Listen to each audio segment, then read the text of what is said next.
So I come from an East African family. We migrated to Canada seeking amnesty. There was a lot of political instability and a lot of poverty, and facing my parents as well as their families. And so I was too young to remember, but the stories that they've shared with me over the course of my lifetime have actually changed the way that I look at those memories and changed the way that I perceive the world. I was born on a refugee camp in Djibouti, as was my younger sister. And before we knew it, we were off to Canada, living in what I consider to be the coldest place in the world, Winnipeg.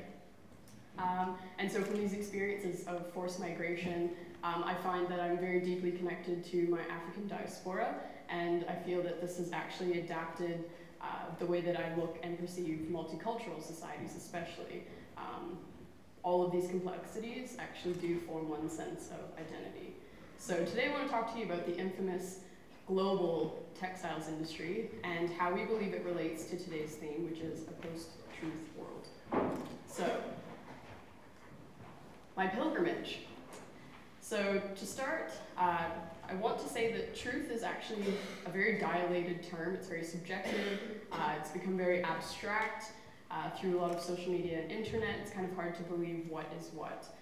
However, a lot of the teachings in my particular culture have helped me create a balance between living in Western environments and kind of how to navigate them.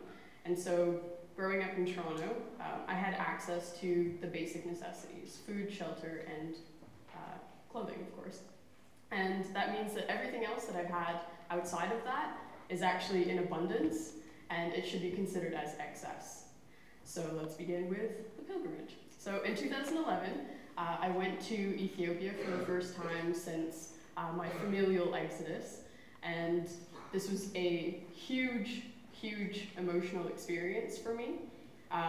Many of my friends and family know that I'm not a light packer, and this was certainly a demonstration of that. So part of African custom, and maybe other cultures can relate, but you don't show up empty-handed. So I had packed all of my old clothes, even things that my siblings wouldn't take from me. I packed them all, and I brought them to Ethiopia, and it was like Christmas. I handed them all out.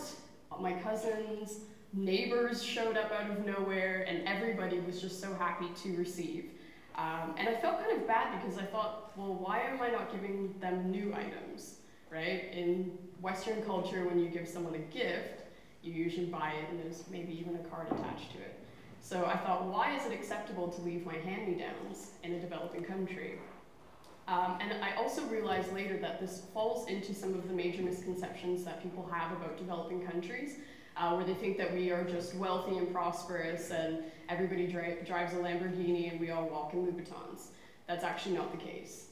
People who live in Western societies, whether they've emigrated or not, can face multiple barriers in terms of economic, socioeconomic status and success. But regardless, this tradition of gift giving was now synonymous with their perceptions of who I am. And looking back, I feel that this has actually altered the way that I feel in proximity to them, but it may not have changed the way that they think about me living in the West. Further, 2014, I returned to the continent as happy as ever. I had an internship in Uganda, and I feel that being in this space, being in the motherland, brings a lot of peace of mind. Something that I feel the chaos, organized chaos of Toronto just has not been able to provide for me.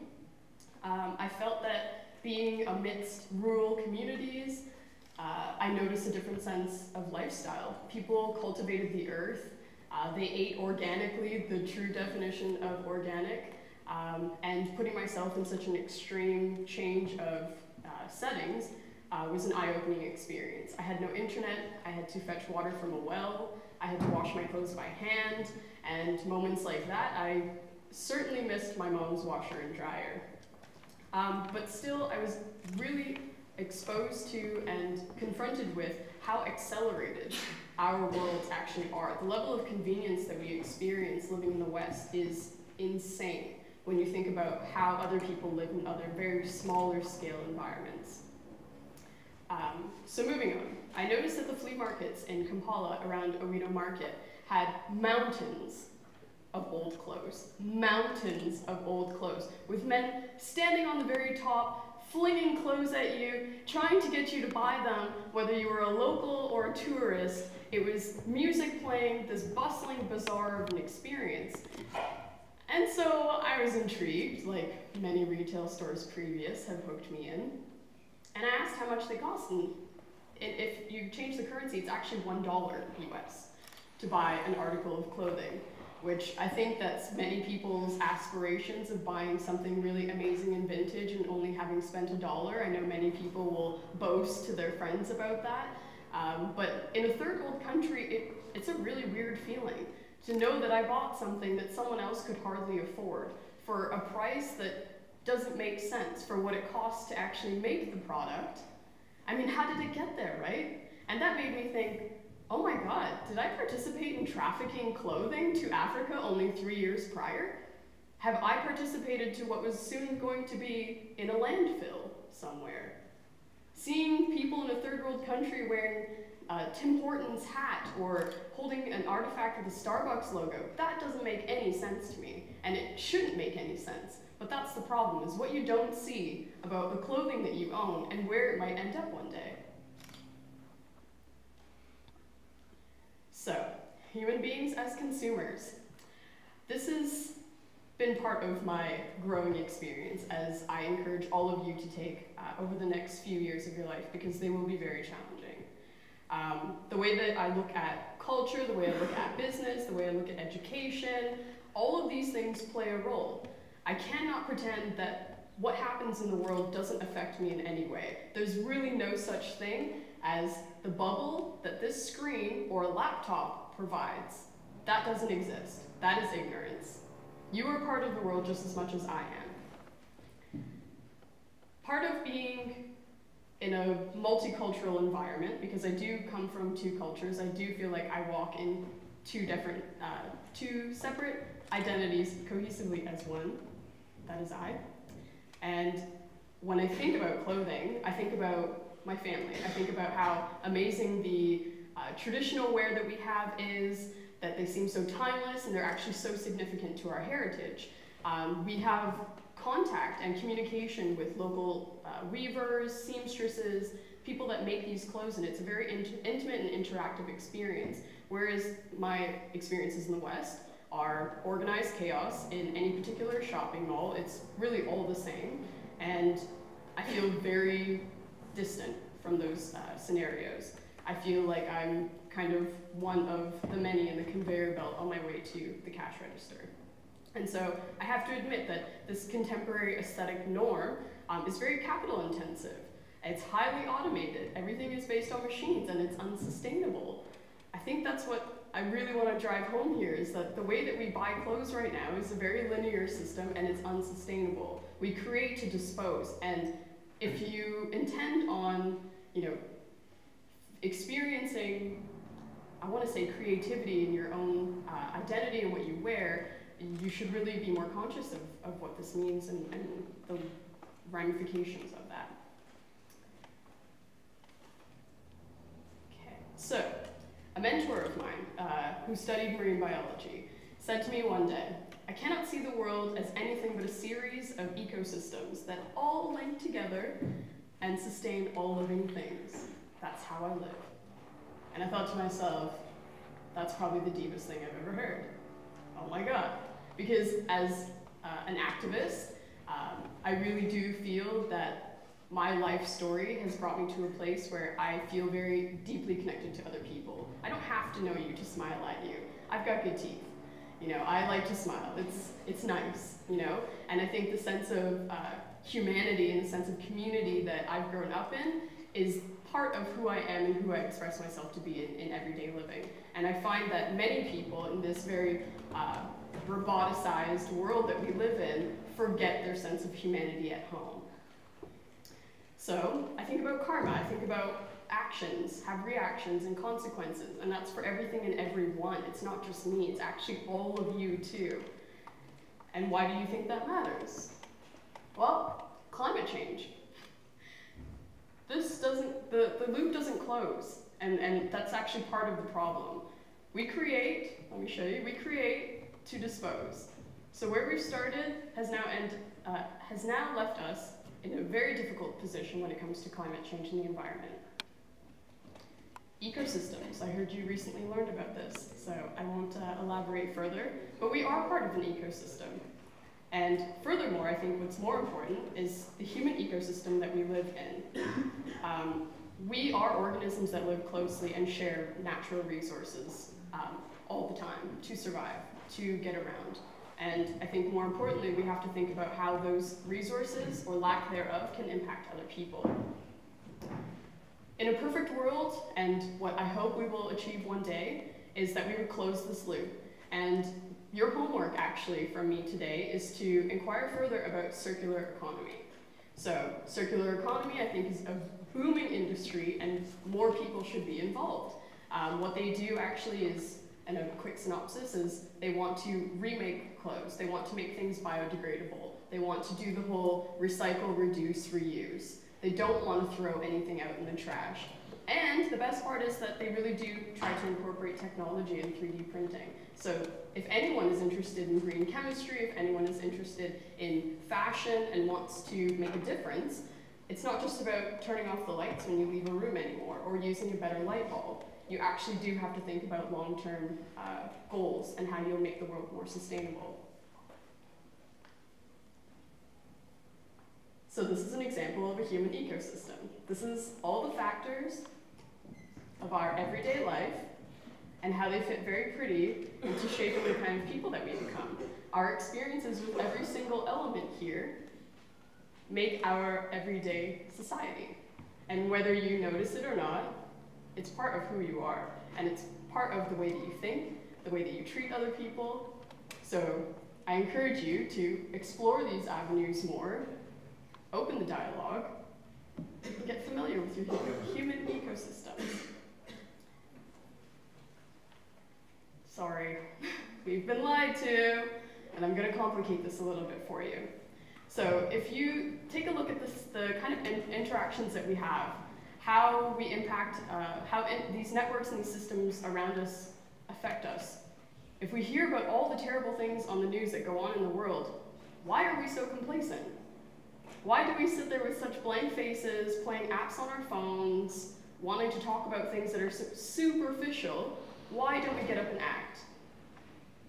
And so I have to admit that we cannot avoid these truths, and that human irrationality has a huge role to play in this. The way that we are fed information at school, in some very secular systems, they don't allow you to think outside the box. They don't allow you to speak on things that might be controversial, that might be political, because yeah, being political can be associated with very negative notions. And I don't think that that adds to our level of human equality, nor does it get us any closer to making things more equitable for everybody else in the world. And so again, how do you avoid these billion-dollar marketing schemes when everything around you is telling you to spend your money, or your parents' money actually? How do you get around this? Well, first you have to say, I'm an irrational being. I make bad decisions sometimes. I think the first part is being able to accept that we're not perfect, and that if you do have an idea about the kind of world that you want to live in, that you'll do your very best to move in that direction. And so what if I told you, what if I told you that we consume too much? Would you believe me? I think so. Let's say that all 7 billion citizens of the world, okay, could only have one outfit. One outfit! I'm so serious, one outfit, okay? One shirt, one pair of trousers or a skirt, and one pair of shoes, right? That's already over 7 billion articles of clothing, 21 billion actually, to be close. And I don't think anyone has just one outfit in their closet. That's like the capsule of all capsule wardrobes. But nobody has that. So if you think about where all of that comes from the farm to the factory, from the factory, it gets produced, it gets treated, right? It gets cut, it gets designed. And then what happens?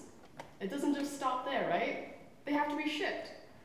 You use more CO2 in shipping, not to mention all the water waste that goes into producing and straining and the yarn, everything.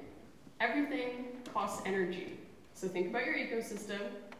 Us as consumers, we consume energy in the food chain, and now part of the clothing that we're soon to be buying has already consumed so much water and energy and produced so much waste before it's even hit the retail shops. They use planes, trains, and cargo ships to get clothes around. And back to the waste clothes in the landfills, that's everything that nobody wanted to buy, and it just ended up in the dumps.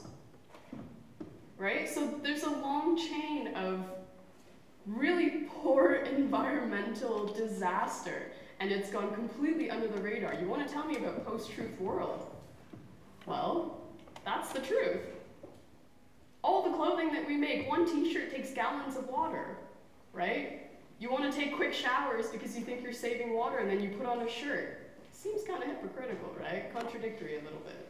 But that's kind of the situation, that is the situation that we've been put in already. And so from 5000 BC in the Neolithic era, where fabric and textiles was first discovered, fast forward to 2017. Actually, let's stay on that one. Sorry. So fast forward to 2017, we have enslaved workers that work in factories. That's real. Enslaved workers work for what, 2 cents an hour, 12 to 16-hour shifts?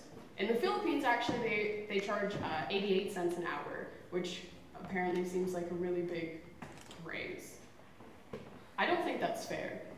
As of February 20th, 2012, China had over 6,000 different textile, there were occurrences of textile industries that were dumping wastewater into the rivers, to the point now where they're filled with so much toxic dye that local people can no longer fish in them. 90% of the Amazon is gone. Did you know? Did you ask? Did you think about it? If you ever wanted to go to the Amazon, I mean, I think you've got like a year left. And I mean, on top of that, many textile companies, corporations, multinationals, they're very only interested in profits. And of course, when you think about Joe Fresh, 2013, the Rana Plaza factory in Bangladesh collapsed. And this was after numerous notice from the actual workers to the management saying that this building was no longer safe. 1,100 people died, and for what?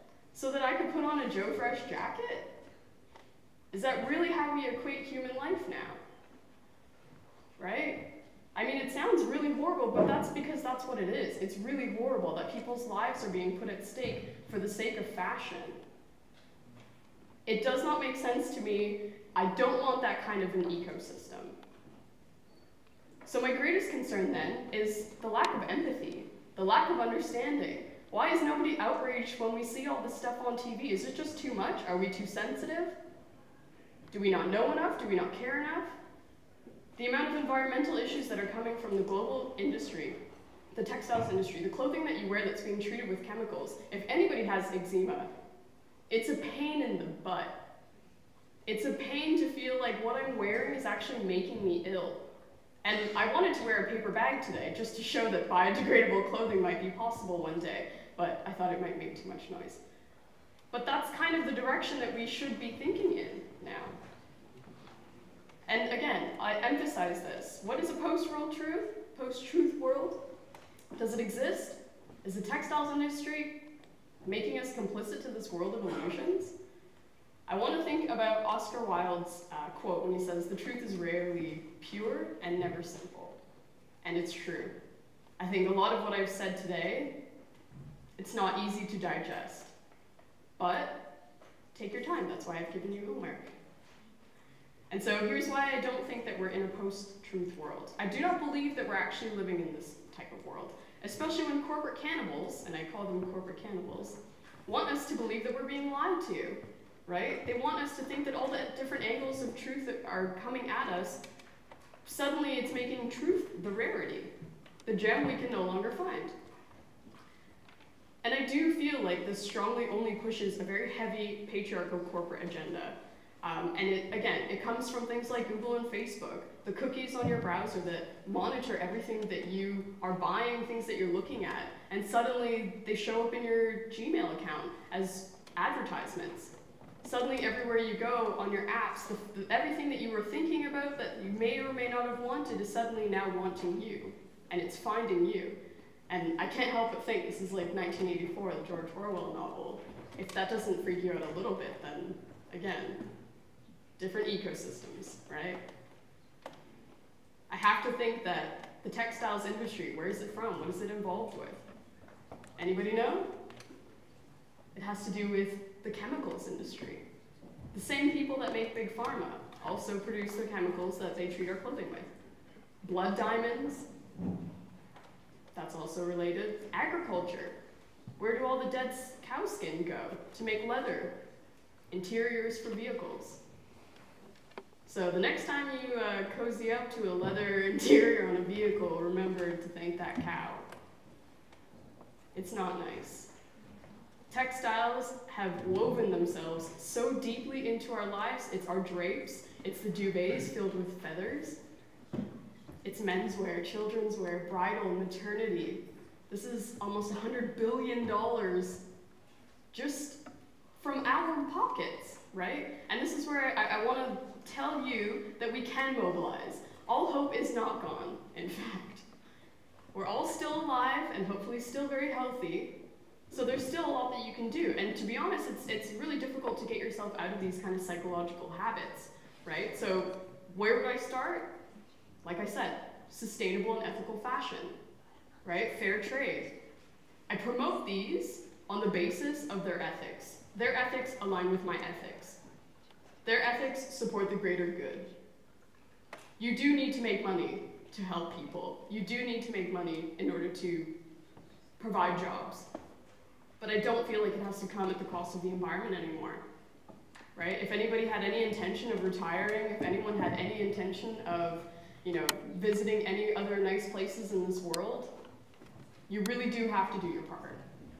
And so one thing that I can suggest is to ask questions. So now we're here. You have to act today. You have to ask questions, right? I can't be the only one in this ecosystem floundering to help everybody else, right? You have to ask questions. How many people read the labels on their clothing before they buy it? Oh my God. Okay, one. So this is what I mean about informing yourself, right? The next time you go out to a shopping mall, ask questions. Say, how did this shirt get here? I would love for you to see the response of any particular worker. Say, how did this get here? Where's this from? What's it made out of? Like, really, what's it made out of?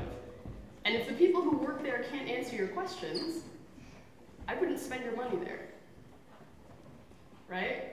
To me, making an informed decision is the best decision. At least those are the ones I regret the least. It's not just about turning the lights off in your home. It's not just about looking at other people and wondering, oh, that's such a nice top, I really wish I had it. We really do need to mature from that very narrow point of view. And I say this with the activism background that I have behind me, the amount of communities that I've worked with. I say this because I've been impacted by poverty. Many people are impacted by poverty.